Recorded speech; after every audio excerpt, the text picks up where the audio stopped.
Next led Chameleons dadaan sa matinding pagsubok dahil ang kanilang makakabangga ay ang Creamline Cool Smashers.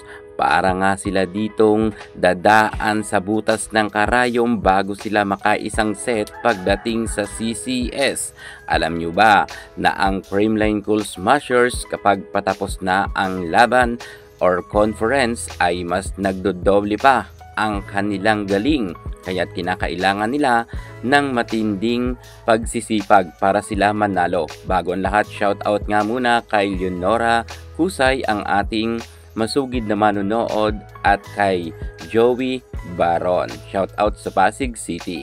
So yan na nga mga ka-sports ang sinasabi ko pagdating sa next led Chameleons. Kahit sabihin natin na kulang-kulang ang mga players ng CCS, hindi natin maikakaila na di kalibre pa rin ang mga natira. Tots Carlos lalo nang lumakas ngayon, kung kaya kinakailangan talaga na pagdoblehin nga ng libero at blocking na matindi ng next led kung gusto nilang ma-stop si Courtney Juan, si Alyssa Valdez at si Tots Carlos. Pero sa tingin ko, mahihirapan dito ang next led Chameleons. Sa aking prediction, talagang wala silang pag-asa na manalo pagdating sa CCS. Alamin ang buong detalye. Pero bago ang lahat, subscribe ka muna, click ang ating notification bell para lagi kang updated sa lahat ng issues sa volleyball. Susunod na.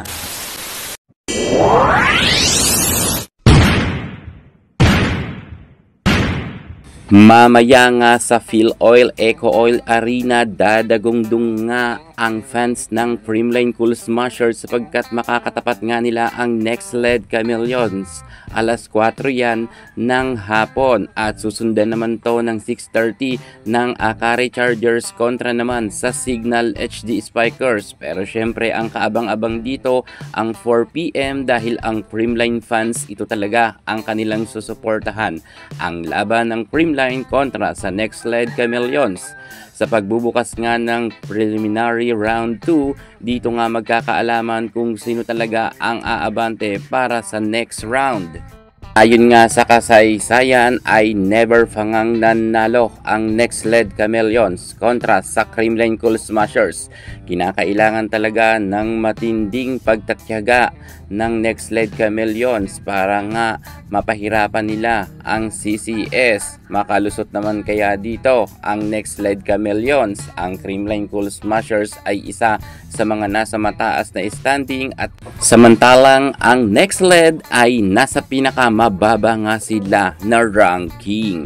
Mahihirapan sila na makalusot sa Creamline Cool Smashers kahit sabihin natin na medyo pumapalag na nga ang nasabi nating import ng next led, pero hindi pa ito kakayanin ng next led. Mas mautak si Courtney Juan at mas malakas at di kalibre ang mga weapon ng CCS kung ikukumpara natin sa next led Chameleons. Well, hindi naman natin minamaliit ang next led, pero batay nga sa ating panonood noon pa man hanggang sa kasalukuyan ay never pa talagang nag-improve ang next led. Lagi nga sila nasa laylayan na standing.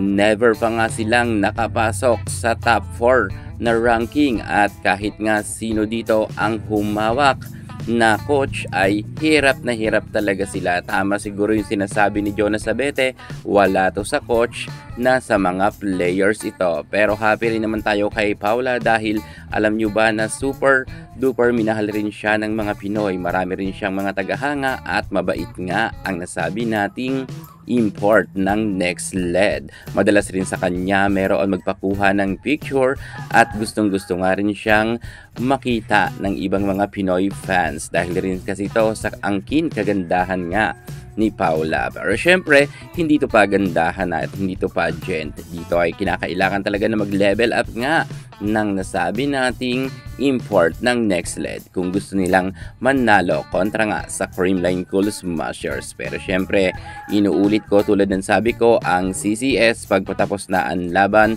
mas dumodoble ang kanilang lakas. Kaya't ingat na lang dito ang mga makakabangga ng CCS. Baka talagang walang-wala silang pag-asa. Yang aking prediction, ang next led ay mai-straight set to ng CCS. sure win ang Creamline dito at easy win ang mangyayari mamaya. Mamaya pa ang laban, may nanalo na ngayon.